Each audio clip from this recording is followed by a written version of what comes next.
Good day, ma'am. I will discuss the proper receiving and proper inspecting of the fish and shellfish. So I have here a galonggong fish. So inspecting the fish, so I have the galonggong here.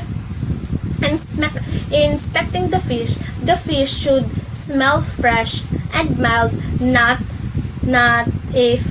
fishy and ammonia-like. So I will smell the fish, and it is still fresh. Also, second, the fish should have a clear eyes and shiny. So as I look on the fish eyes is still clear and shiny. Third, the fish flesh should be firm and spring back when I pressed it. So I will press the fish, so it spring back as soon as possible. Also, inspecting the fish, the gills should be red.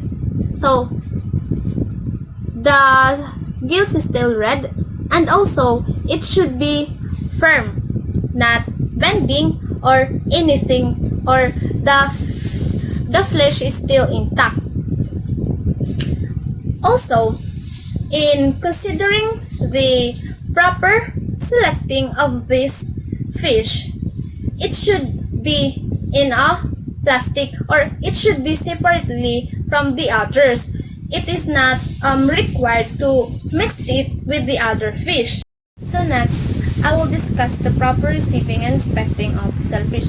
Though I don't have any shellfish here because I need to purchase it into the other towns, but I still explain the proper receiving and inspecting of the shellfish.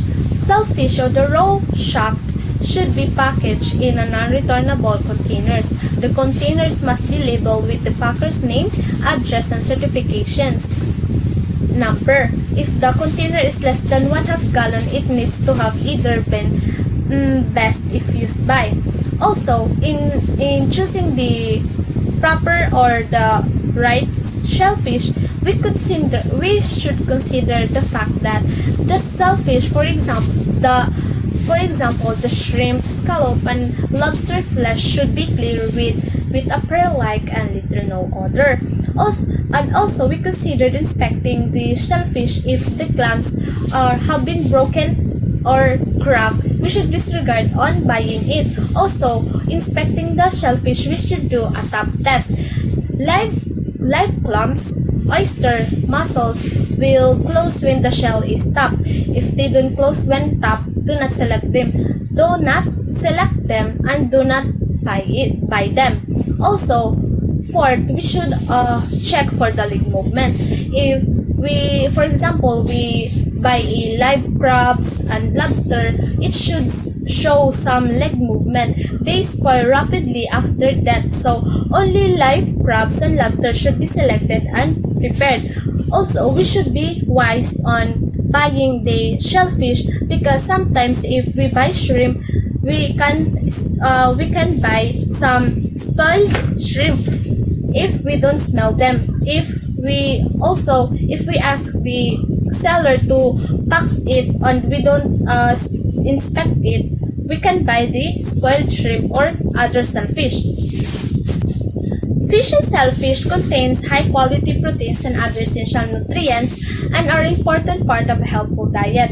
In fact, a well-balanced diet that contains a variety of fish and shellfish can contribute to heart and aid in the children's proper growth and development. So we should be wise on purchasing the fish and shellfish. Also, we should consider on properly inspecting the fish and shellfish one by one. We should inspect if the fish is intact, the fish is still fresh, the shellfish is still moving or still live. If it's still alive. If it is not, then we should consider on disregarding it on buying. Also, we should be mindful enough on purchasing this kind of food. So that's all about the proper receiving and inspecting of the fish and shellfish.